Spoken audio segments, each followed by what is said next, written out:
하나님의 말씀은 마가복음 5장 35절 36절입니다.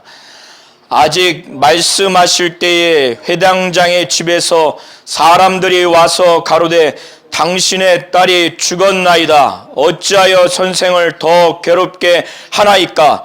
예수께서 그 하는 말을 곁에서 들으시고 회당장에게 이르시되 두려워 말고 믿기만 하라 하시고 아멘. 하나님은 두려워 말고 믿기만 하라고 우리 성도님들에게 말씀을 하십니다. 예수께서 갈릴리 바다를 제자들과 배를 타고 건너가셨을 때 광풍이 몰아치고 거친 파도가 일어났습니다. 예수께서는 광풍과 거친 바다도 꾸짖고 명령해서 고요하고 잠잠하랬을 때 순간 광풍이 멈춰졌고 거친 파도는 잠잠해졌습니다. 이처럼 하나님의 권세와 권능과 능력을 예수께서 나타내 주셔서 자연도 다스리는 권세, 자신이 하나님이고 하나님의 권세와 능력을 나타내 주시는 분임을 나타내 주신 것입니다. 그리고 나서 배를 타고 이방 지역인 거라사 지역에 도달했을 때 약 6천 마리의 군대 귀신 들린 자 안에서 귀신을 내어 쫓아주시고 깨끗게 된 역사를 통해서 귀신을 제어하며 내쫓는 하나님의 권세와 권능과 능력을 나타내 주셔서 자신이 하나님이심을 나타내 주셨습니다. 이제 이방 지역인 거라사 지역에서 배를 타고 다시 유대 지역으로 도착을 했습니다. 유대 사람들은 예수의 그 말씀이 권세가 있고 권능이 있고 능력이 있기 때문에 예수의 말씀을 듣기를 원했고 귀신을 내어 쫓고 병자를 고치는 예수의 능력을 너무나 사모했기 때문에 예수가 오기를 학수고대한 겁니다. 그래서 예수를 환영하고 기대한 겁니다. 예수가 배를 타고 다시 유대 지역에 오니까 많은 무리들이 환영하는 마음으로 몰려들었습니다. 그러니까 예수께서 다시 걸어갈 수가 없기 때문에 바닷가에 서셨습니다. 그래서 예수께서는 많은 사람들 앞에서 한 사람이 예수 앞에 그 무리를 뚫고 예수의 발 앞에 무릎 꿇고 간절히 간곡하게 요청하는 한 사람을 보게 된 겁니다. 그 사람은 회당장인 야이로입니다. 이 당시의 회당은 회당 안에서 하나님께 예배하는 장소입니다. 그곳에서 하나님께 예배하는 장소로서 회당장은 한 사람이 있는 경우도 있고 여러 사람이 있는 경우도 있습니다. 회당장의 역할은 어떤 역할이냐? 회당의 그 장소를 관리하는 역할도 하고 회당 안에서 하나님께 예배를 하기 때문에 예배 순서에 따라서 이 당시에는 오늘날과 같이 이런 성경이 아니라 두루마리로 말린 성경입니다. 그래서 예배 순서에 맞게 두루마리 성경도 갖다가 펴 놓아야 하는 그 봉사자도 정해야 되고 또 예배 시간에 기도하는 기도자도 정해야 되고 또 성경을 봉독하는 낭독하는 자도 정해야 되고 또 설교를 하는 설교자도 정해야 되는 이 모든 예배의 그 기능을 책임지고 있는 자가 회당장입니다. 회당장은 이 당시에 평신도 지도자예요. 종교적인 지도자입니다. 그래서 종교적으로나 사회적으로 좀 품위가 있고 지위가 있는 사람이에요. 그런데 자기 지금 딸, 외동딸이 지금 죽게 됐습니다. 이 사건은 마태복음 9장 18절부터 26절에도 나와 있고 누가복음 8장 40절에서 56절에도 통일하게 나와 있습니다. 그래서 마가복음에는 표현되어 있지 않지만 두 복음서에 표현되어 있는 내용을 종합적으로 살펴봐서 제가 하나님의 말씀을 증거할 텐데, 외동딸입니다. 이 당시에는 12살 6개월 정도 되면 약혼을 할 수가 있습니다. 그러니까 결혼할 수 있어요. 그런데 결혼해야 될 자기 외동딸이 지금 죽게 될 정도의 상황이 됐으니 아버지 입장에서 얼마나 비통하고 얼마나 참담하고 얼마나 절망스럽겠습니까? 그러니까 유대인의 지도자이지만 예수가 하나님이고 하나님의 아들이라는 믿음은 없지만 예수가 말씀도 대단하고 귀신도 내어쫓고 또 병도 고치는 이 능력이 대단하다는 소문을 듣기 때문에 너무나 다급한 나머지 예수가 오기를 학수고대한 상태에서 예수가 해변가에 오신 것을 듣고 많은 무리들을 막 뚫고 지나가서 예수의 그 발 앞에 무릎 꿇고 거듭 간청했어요. 반복해서 많이 간청한 겁니다. 예수님, 우리 집에 오셔서 이제 거의 죽은 거나 진배 없는 내 딸 몸에 손을 얹으면 그가 구원을 받아서 병이 깨끗하게 나음을 얻을 수 있사오니 좀 내 집에 와서 내 어린 딸의 좀 몸에 손을 얹어달라고 그렇게 막 간곡히 구한 거예요. 그러니까 이 회당장 야이로는 오늘날 저와 우리 성도님들처럼 예수가 하나님이고 하나님의 아들이라는 믿음은 없어요. 그러나 귀신 쫓고 귀신이 나가는 또 병자에게 손을 얹거나 또 병을 꾸짖어서 병을 낫게 하는 어떠한 병도 낫게 하는 분이라는 것은 확실히 믿어요. 그리고 그의 말씀이 권세가 있고 권능이 있고 능력이 있는 말씀을 증거하는 분, 바리새인과 서기관과는 전혀 다른 권세 있는 새 교훈의 말씀을 증거하는 분이라는 것은 믿어요. 믿었기 때문에 예수 앞에 온 겁니다. 자기의 회당장이라고 거만을 떨지도 않고 자기가 품이 있는 사람인데 체면을 따지지 않고 자기 딸을 살리기 위해서 예수의 발 앞에 무릎 꿇는 겸손함이 있는 거예요. 그리고 예수에 대한 믿음이 있는 거예요. 그 믿음과 겸손함과 자기 딸을 살려야 되겠다는 아버지의 그 심정을 예수는 보신 거예요. 그래서 제자들과 함께 야이로의 그 집에 가야 되겠다 해서 가셨어요. 많은 무리들이 예수가 또 거의 죽게 된 사람, 마태복음에는 또 누가복음을 종합적으로 보면 이미 딸이 죽었다고 그 아버지가 말을 합니다. 그게 가는 중이었어요. 가는 중에 또 다른 병자가 예수 앞에 나온 겁니다. 그것은 혈루증, 몸에 피가 나는 하혈하는 12년 동안 피를 흘렸으니 얼마나 고통스럽겠어요. 많은 의사를 찾아다녔습니다. 의사를 찾아다녀서 이 피를 멈추게 해달라고 돈을 줬는데 이 의사에게 갔는데 낫지 못했고 저 의사에게 갔는데 또 낫지 못했습니다. 그러니 자기의 재산을 다 허비할 정도로 의사를 찾아갔는데 이 피가 흐르는 하혈 증세, 이 혈류증, 이 피가 흐르는 병이 낫기는커녕 더 중하게 됐습니다. 그러니까 이 여자는 절망이죠. 지금 예수님은 제자들과 많은 무리들이 예수와 함께 이렇게 가는 중에 야이로의 집 12살 된 외동딸을 거의 죽게 된 상태에서 그 집에 가는 중에 이렇게 12년 동안 하혈하는 피를 흥건히 쏟고 그리고 자기 재산을 다 허비해서 많은 의사를 찾아다니며 치료를 받았지만은 오히려 더 피를 흘리고 중하게 된 상태가 돼서 이런 절망적인 상태가 됐을 때 이가 예수에 대한 소문을 듣게 됐습니다. 예수는 어떠한 병도 귀신을 내어 쫓으니 귀신이 나가고 병이 낫고 또 귀신은 쫓지 않았지만은 손을 얹거나 병을 꾸짖었을 때 예수는 다 낫게 하더라. 이런 소문을 들은 거예요.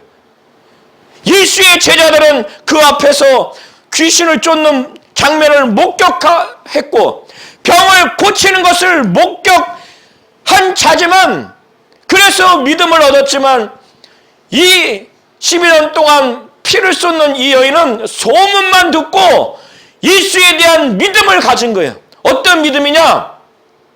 내가 예수의 그 겉옷만 만져도 내 피가 깨끗함을 받겠다. 만일 내가 들은 이 예수가 병을 고치는 분이 확실히 맞다면은, 이런 대단한 능력을 나타내 주시는 분이라면 그가 와서 내 몸에 손을 얹지 않더라도, 말로 병을 꾸짖지 않더라도 이런 분이라면 내가 겉옷에 손을 얹기만 해도 낫겠다.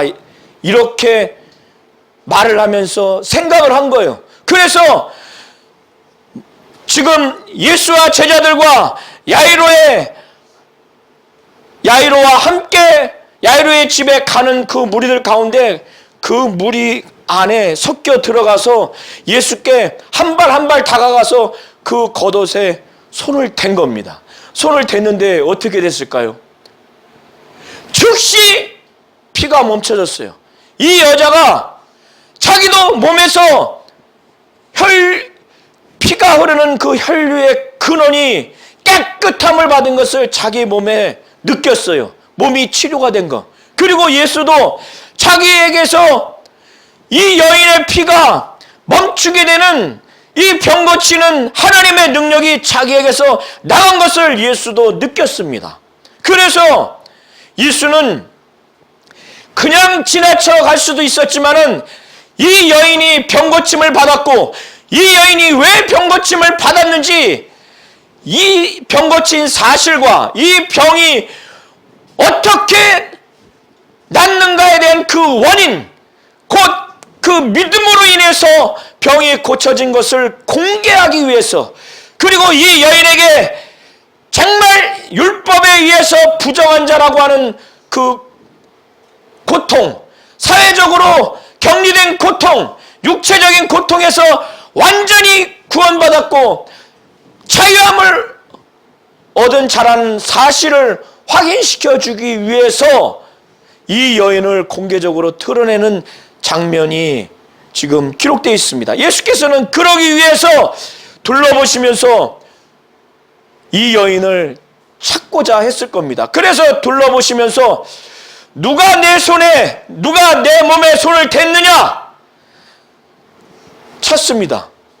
예수께서 누군가 내 몸에 손을 댔다. 그리고 내 능력이 그에게 나갔다. 이 말씀을 하시면서 누가 내 몸에 손을 댔느냐 이렇게 주변 사람들에게, 특별히 제자들에게 묻습니다. 그때 제자들이, 아니 예수님, 이렇게 무리들이 막 밀치면서 가고 있는데 거기서 당연히 몸에 손이 대는 건 당연한데 이거를 보시면서 누가 내 몸에 손을 댔냐고 이렇게 물으십니까? 이렇게 약간 너무나 당연한 것인데 그거 몸에 손 댔다고 그걸 누구냐고 좀 찾으십니까? 이렇게 제자들이 답변하는 거예요. 그 중에 한 베드로가 그렇게 답변을 했습니다. 다른 사람들은 저는 안 만졌습니다. 저는 안 만졌습니다. 아니 예수님, 이렇게 많은 사람들이 밀치는데 그래서 당연히 손이 될 수밖에 없는데 지금 누가 손을 댔다고 이렇게 말하는 것이 옳습니까? 그게 가당합니까? 이런 의미예요. 그런데 예수께서는 이 제자들의 답답한 답변, 답답한 반응, 이것을 보시면서도 그 여자를 보시기 위해서 둘러본 겁니다. 그런데 이 여인이 더 이상 자기가 예수의 겉옷에 손을 대고 피가 멈춘 이 사실을 자기는 감추기를 원했어요.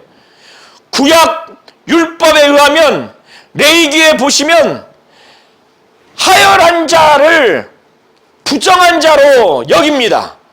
율법에 의하면. 그래서 7일 동안 부정하게 여깁니다. 그래서 이 하여라는 몸에 피가 나는 이 여인을 만진 자도 부정하게 여깁니다. 그래, 여러 사람 가운데 이렇게 하여라는 이 여인이 들어가는 것도 율법에 의하면 그건 죄를 짓는 거예요. 그리고 그래서 이런 사람들은 사회적으로 격리된 생활을 할 수밖에 없습니다. 그래서 종교적으로도 부정하고 사회적으로도 격리된 고통스러운 삶을 살아야 되고 또 12년 동안 이 피를 흘리는 것 때문에 앓으면서 살았기 때문에 육체적인 고통이 이 여인에게는 있었던 겁니다. 예수는 이 여인이 믿음으로 말미암아 깨끗함을 받았고 이제 사람들과 함께 살 수 있다는 것과 그리고 율법에 의해서 이제는 부정한 자가 아니라 깨끗함을 받은 자라는 사실을 이 여인에게 알게 하고 많은 사람들에게 이와 같이 믿음을 갖기를 원하는 마음으로 찾으면서 말씀을 하셨을 것입니다. 그런데 이 여인은 몰래 예수의 겉옷을 대고 깨끗함을 받고 그리고 조용히 집에 가기를 바랬는데 더 이상 숨길 수 없는 상황이 됐기 때문에 두렵고 떨리는 마음으로 예수 앞에 나와서 자기가 왜 예수님의 겉옷에 손을 댄 이유와 그리고 그 즉시로 피가 멈춰지고 깨끗함을 받은 것을 많은 사람 앞에 예수 앞에 고백을 하게 됩니다. 얼마나 두렵고 떨리는 마음으로 율법에 의하면 피 흘리는 여인은 부정하고 사람들의 그와 손이 되거나 몸이 닿으면 그 자체도 또 부정하게 됩니다. 그런데 이 여인이 많은 사람들 가운데 들어가서 예수의 옷에 손을 댔으니 율법적으로 얼마나 두렵겠습니까? 자기는 지금 부정한 자요. 자기 스스로 여러 사람들에게 몸을 닿게 했으니 죄를 졌고 그리고 사회적으로 홀로 떨어져서 살아야 되는데 두렵고 떨리는 마음으로 예수 앞에 무릎 꿇고 자기가 왜 손을 댔는지 그 이유와 자기가 예수의 옷에 손을 댐으로 깨끗함을 받은 이 사실을 고백한 이런 상황에서 예수께서는 이 여인이 두렵고 떨리는 마음과 전혀 반대로 그에게 내 믿음이 너를 구원했다 이렇게 선포하시면서 평안하라. 내 병에서 고침을 받고 평안히 가라고 이렇게 말씀을 하시는 겁니다. 예수께서 이렇게 두렵고 떨리는 마음으로 자기는 몸에 하혈을 냈기 때문에 피가 났기 때문에 종교적으로 부정한 자요 또 사회적으로 홀로 살아야 되는 사회적으로 격리된 그런 자요 또 육체적으로 고통을 받은 이런 상태에서 예수의 겉옷을 만진 것이 두렵고 떨리는 행동이었어요. 죄 짓는 행동이었는데 그것을 예수님은 믿음으로 보신 겁니다. 그래서 내 믿음이 너를 구원했다고 예수께서 이렇게 말씀을 하시는 겁니다. 그리고 난 후에 이 말씀을 하시는 중에 12살 된 외동딸을 둔 야이로, 회당장인 야이로가 예수님과 빨리 집에 가서 내 딸을 살려야 되는데 이 중간에 피를 흘린 여인이 왔기 때문에 그 자기 집에 가는 게 지금 멈춰졌을 거 아니에요. 그러니까 이는 얼마나 답답했겠어요. 얼마나 절망했겠어요. 아유, 지금 내 딸이 좀 죽어가고 있고 이제 거의 죽게 됐는데 좀 이 여자가 좀 빨리 가서 나 좀 내 딸을 살려야 되는데 이렇게 다급하고 조급하고 답답한 그런 상황이 있을 수도 있는데 또 한 측면에서는 이 야이로는 자기의 죽어가는 딸을 살릴 수 있는 예수를 믿음을 갖고 왔지만은 이 중간에 또 귀한 사건을 목격한 겁니다.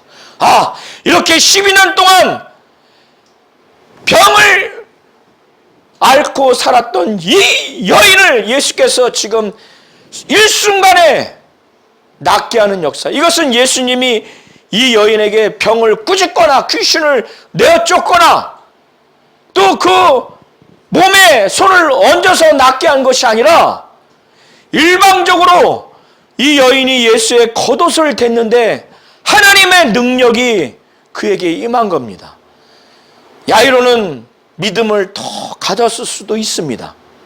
또 제자들도 이것을 보면서 이제 야이로의 딸을 죽어가는 그를 살리는 그 역사에 대한 믿음을 가졌을 겁니다. 그런데 참담하게도 이 말씀을 하시는 중에 회당장의 집에서 사람들이 막 옵니다. 오고 나서 딸이 지금 죽었다는 거예요. 죽었다는 거예요. 딸이 죽었다고 생각하면은 아버지 입장에서 그것도 외동딸이고 이제 결혼을 해야 되는 그런 상황에서 결혼도 하지 못한 외동딸이 죽었으니 아버지 입장에서 얼마나 비통하겠습니까? 얼마나 하늘이 무너지는 마음이겠습니까? 얼마나 절망스럽겠습니까? 그리고 지금 이 12년 동안 피를 흘리는 이 여인에 대한 순간 원망도 있지 않았겠습니까? 이런 오만 절망과 비통과 좌절과 하늘이 무너지는 이런 상황이 엄습해 올 수 있는 상황에 예수께서는 회당장의 사람들이 딸이 죽었습니다. 이 얘기를 말했을 때 예수께서 그걸 듣자마자 이 회당장인 야이로 12살 아버지의 그 믿음이 떨어지지 않기 위해서 말하는 겁니다. 듣자마자 딸이 죽었다고 얘기 들으니 뼈에도 온 마음에도 힘이 쭉 빠지지 않았겠습니까? 그때 아버지를 향해서 말하는 겁니다. 예수께서 오늘 지금 본문 읽었던 말씀이 그 말씀이에요. 두려워 말고 믿기만 해라.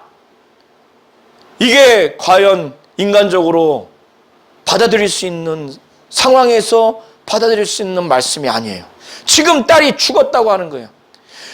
딸이 죽었다고 전달하는 사람들은 죽은 사람에 대해서는 예수는 아무것도 할 수 없다고 생각을 해서 그런 거예요. 당신의 딸이 죽었으니까 지금 선생, 곧 예수를 더 이상 괴롭게 하지 마. 괴롭게 하시나이까? 괴롭게 하지 마세요. 이렇게 한 거예요. 그런데 예수는 그 아버지에게 우리 성도님들이 처한 상황보다 더 절박한 상황이에요. 두려워 말고 나를 믿기만 해라. 그래서 갈 때는 아무도 데리고 가지 않습니다. 예수께서 죽은 자를 살릴 그 모든 과정과 그 모든 결과에 믿음으로 볼 수 있는 사람만 데리고 갑니다.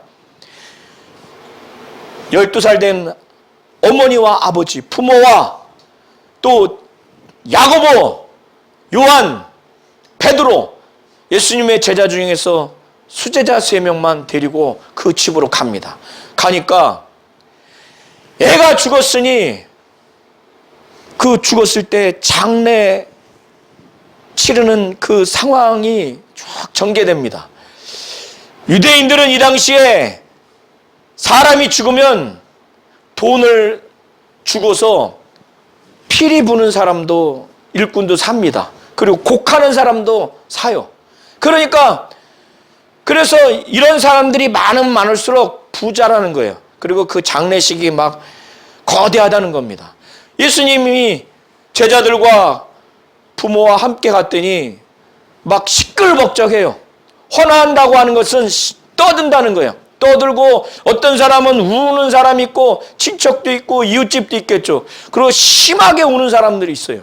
그런데 예수는 볼 때 당장 살릴 수 있는 사람이라고 예수는 본 거예요. 그러니까 울고 떠들고 심히 통곡하고 막 피리 부는 이런 사람들을 보고 왜 떠들고 왜 우느냐 하면서 그들을 내쫓았습니다.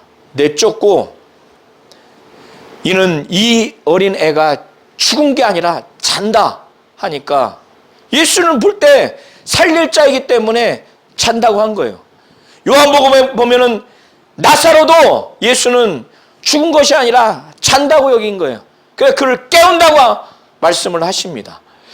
그런데 사람들이 옆에서 우는 사람, 심하게 우는 사람, 피리 부는 사람이 이 예수님의 얘기를 듣고 지금 12살 된 딸이 죽었는데 잔다고? 그러니까 비웃어요. 비웃습니다.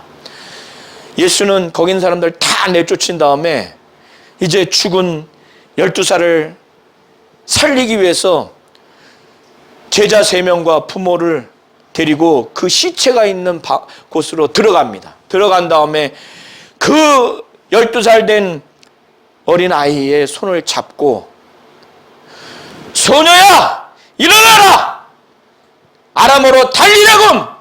이렇게 하니까 어떻게 됐겠어요? 아이가 일어납니다. 그리고 걸어요. 그러니까 옆에 사람들이 엄청 놀랍니다. 막. 그런데 이런 것을 알리면 얼마나 좋겠어요. 예수 믿고 막 전도도 잘 되고 더 많은 제자도 나오고. 근데 예수는 그 부모하고 제자들에게 이거를, 그리고 그 곁에 있는 사람들에게 아주 엄하게 경계합니다. 많이 경계해요. 이거 말하지 마라. 이 일이 알려지지 않도록 해라. 그것도 한두 번이 아니라 많이. 그 어린 아이의 영혼이 돌아온 거예요. 사람의 죽음은 생물학적으로 호흡이 멈춰지거나 맥박이 멈춰지거나 뇌가 멈춰지면은 죽었다고 의학적으로 말하지만 영적으로 하나님이 보실 때는 그 육체 안에 영혼을 하나님이 데리고 가시면 그게 죽은 거예요. 그래서 야고보서 2장 17절 이하에 야고보는 영혼이 없는 육체가 죽은 것처럼, 행함이 없는 믿음이 죽었다고 말할 때 영혼이 없는 육체가 죽었다고 말하는 것처럼 죽음을, 사람의 죽음을 영적인 정의로 그렇게 말합니다. 육체에서 영혼이 빠져나가면은 그것이 죽음이에요. 누가복음에는 이 아이가 살았는데 그 영이 다시 돌아왔다고 표현을 하고 있습니다. 자기 외동딸을 예수가 살리셨어요. 그런데 그의 아버지에게 요구한 건 무엇이냐? 그 딸이 죽었을 때 두려워하지 말고 믿기만 하라. 그러면 그가 구원을 받게 될 것이다. 곧 살게 될 것이다. 이 말씀을 하시는 겁니다. 그리고 12년 동안 피를 흘리면서 가진 돈은 많은 의원에게 주어가면서 고침을 받으려고 했지만 한두 의원도 아니고 여러 많은 의원에게 갔으니 그 치료하는 그 기간 얼마나 고통을 당했겠어요. 얼마나 많은 고난을 당했겠어요. 그가 누구도 가르쳐주지 않았는데 귀신을 내어쫓고 병을 고치고 말씀도 대단하다는 예수의 소문을 들어서 이런 예수라면 그가 내 손에 되지 않더라도, 그가 나를 귀신 쫓지 않더라도 이런 분이라면 그의 겉옷에 내가 손을 얹기만 하더라도 나을 수 있겠다. 이 믿음을 가진 겁니다. 이 믿음은 소문을 듣고 자기가 더 믿은 거예요. 하나님은 이렇게 12년 동안 피를 흘리면서 많은 돈을 들여가면서 많은 의사를 만나서 치료하면서 많은 고통을 당했지만 예수의 겉옷을 대면 낫겠다고 하는 그 엄청난 믿음을 가진 자를 통해서 하나님은 병치유의 역사를 나타내 주신 겁니다. 그리고 자기의 12살 된 외동딸, 그가 죽었을 때 얼마나 하늘이 무너지고 심장이 멎고 뼈가 내려앉고 절망스럽고 좌절스러운 그런 상황에서 예수가 그에게 요구한 것은 두려워 말고 믿기만 해라. 이건 믿음을 가질 수 있는 상황이 아니에요. 그러나 그 믿음을 요구한 겁니다. 12년 동안 돈 다 들여서 해봤지만 더 피를 흘리는 병이 중해진 상태에서 그가 가진 믿음, 이거를 정말 보고 듣고 믿을 만한 사람에게 또 이것을 믿음을 가르쳐 주시기 위해서, 그러면 그 결과가 어떻게 되는지 이걸 보여주시기 위해서 예수는 공개적으로 또 믿음을 가진 사람들만 대동하면서 그런 역사를 일으키신 겁니다.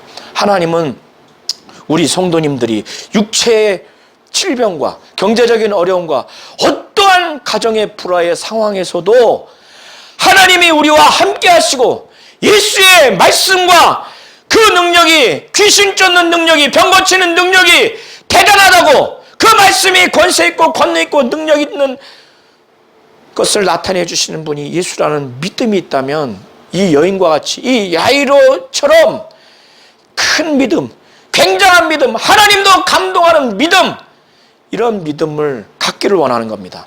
그래서 두려워 말고 믿기만 하라고 하시는 겁니다. 그러면 모든 상황에서 하나님이 구원의 역사를 일으키신다는 겁니다. 이와 같은 자가 되시기를 예수의 이름으로 축원합니다.